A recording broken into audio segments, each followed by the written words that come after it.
Eagle John, Survive and Thrive. We got Rob and Joey out here today. We're going to have some fun building a fire. We're going to build a lean-to fire, and we're going to do a one-match fire, a magnesium fire, and a one with lint. We're going to do a ferro rod with lint fire. So we get started on that, and then we're also going to do what? Build a wiki up. Okay, so here we go. One of the first things you want to do, of course, always in the woods, and I'm sure everybody knows that, is to clear you out a nice area so you don't catch fire to yourself or birds and animals around and kill a bunch of people in the process. So one of the first things we want to do is go ahead and just clear all this out. At least 6 or 8 feet. A good standard would be 10 to 15 feet. Yeah, you definitely want as much as you can get. Because the sparks can easily jump 6 feet. Okay. Then we're going to come over here and grab one of these. Something's going to be sturdy enough to. This is going to be our center stick. Like I said, we're building a lean-to fire. We'll stick it in there like that. And we're going to start putting our small stuff on here. It's important to make sure it's crispy. You hear it crunch? That means it's super dry, especially when it comes to pine straw. Pine straw, even what looks to be dead off the tree, if it's still kind of bright, it still has quite a bit of moisture and it's not going to go up as fast as some of this pine straw right here, where you hear this crunching. That stuff's going to go up really quick. So if you notice, we was collecting as we was walking into camp here. We've been collecting wood. You want to do that. If it starts raining, you'll have dry wood in your pocket.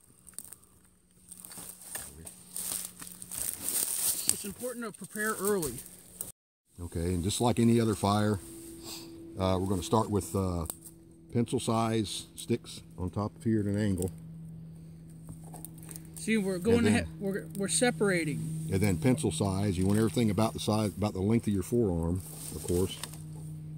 So that's a basic standard. Long enough to where they'll lay it across here.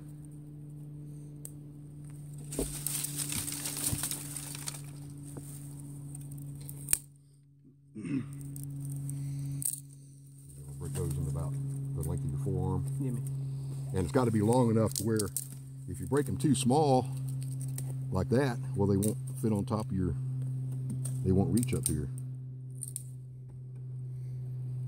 So you need them long enough to where they'll reach.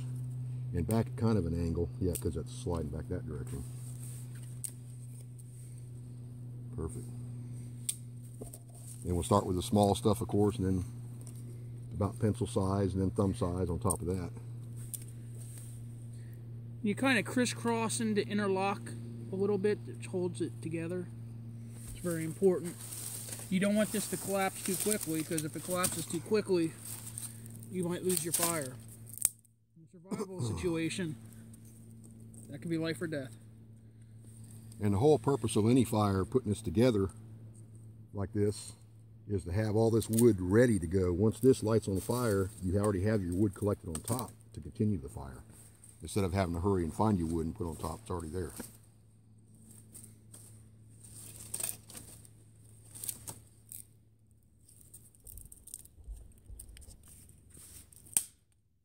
That make sense, Joey? Yeah, man. Okay. But see, that's what I like about this, is you get your hands under here, you can work under there.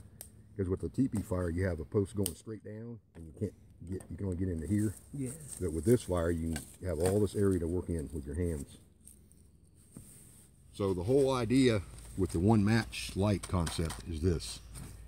You're in the woods, you happen to have, you open your matchbox, you got one match in there. I mean, that's a reality. You have one match, that's all you have. We have a box of matches here. We're only going to try to light with one match. That's all you have with you, and it's dry. That's good. So once you, let me show you something real quick, of course. When you light these matches, when you originally light it, you want to hold it vertical and let it catch as fuel first. Then go in and light the, see what I'm saying? If you light a match and don't hold it vertical, Goes out quick. And if you go like this, it's out. Yep. You have to light this fuel. Just That's the secret. To hold your hand around it, make where the wind's blowing from. Hold your hand around it and make sure you get in there. And we'll lift this up a little bit and get your match in there. And hold it till the fuel is all the way to your fingers. Hold it in there. Okay? Just a little bit of safety if you have a match that lit and it went out. Just don't throw it off in the leaves and stuff, because something like that can come back to start a fire. So just safety. Yeah, and leave your match in there when you're done. We'll throw those in there. Perfect. All right. You want to light it? Mm-hmm. Hold it a little closer to the There head. you go. Yeah. Hold it up. Put that down. Make sure it lights first. Lift that pile up a little bit. Hold it under there. Don't be scared of it. Put it down on it a little bit. Oh. Up. Keep it Oh, up. hey, yeah. You gotta let air in it. You gotta let air in it. Yeah. Now pull that fuel back up on top of it. Put your match in there. Put your match in there. Pull this fuel on top of it. Keep it up off it a little bit. Keep it up off of it. Pull it over it. Don't smother it. There you go. That's oxygen. You got to have oxygen here, not just around you, but it's got to be here. Oxygen, fuel. It's going, man. There you go. And then move all this Keep it around it. real slowly. Without dumping it all over on. Now you want to get more pieces and start putting in there and make sure that don't go out. Just start feeding it. There's some little stuff. There you go. But that's the importance of a mat, you know, using one. If you have one match, if it goes out, you have nothing. That's why you need to learn, you know, 4, 5, 6, 8 different ways to start fires. So that's one way to start a fire. It's going good. Let's go to the next fire. All right, so here's our second lean-to we built. Put the other one out. And we're going to do this one with spark coming off a ferro rod. I'm going to show Joey how to do this. So we have a piece of lint from the dryer, which of course you all know works really well. I'll pull it apart a little bit to make it where it's not real thick. And we're going to let him start a fire with the ferro rod. Make sure you fluff it up. Okay, so when that starts, you're going to take this pile and put this pile right here. You're going to hold it off it a little bit. Get this started. Have your hand back here. Get it started. Move it underneath the fire. And then we can put the other stuff on. Okay. Get it all together. Go ahead. Opposite way. Way opposite way. Oh. Like this. There you go. And hold your knife down. And just pull that. Okay, look. Okay. Put it down. Put it down. Put this on top. Hold it on top.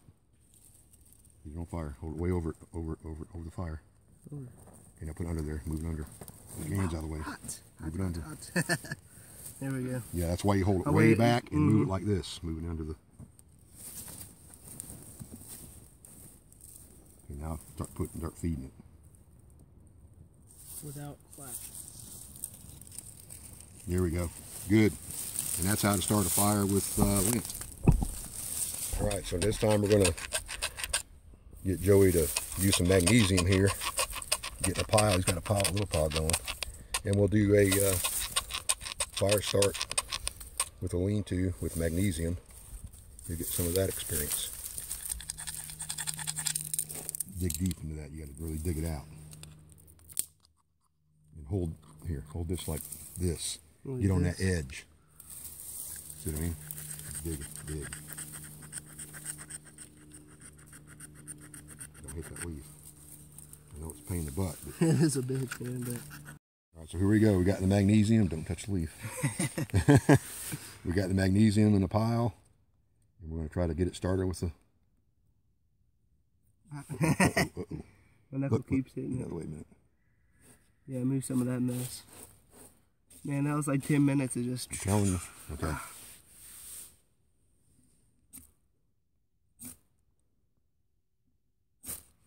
Oh, there it is. Okay. There it is. Get back.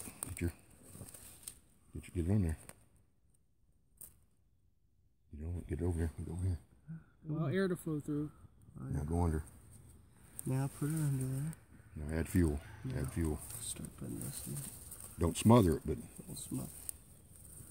and don't be afraid of it. Just careful when you move your hands around. Watch where the fire's at. Very nice. Beautiful. All right, that was great, Joey. Man, that was Good. ass kicking just That was doing all nice. that. See, there's 3 ways you learn to do fire. That's great. Now we just need a beer and some kumbaya. You got a guitar? Right. Did it? We're going to do a divide and conquer here. We're going to get the fuel separated from the heat. So if we have no heat and no fuel and no oxygen at the same time, we have no fire. So we're going to, what I call divide and conquer. You're Yeah. close to like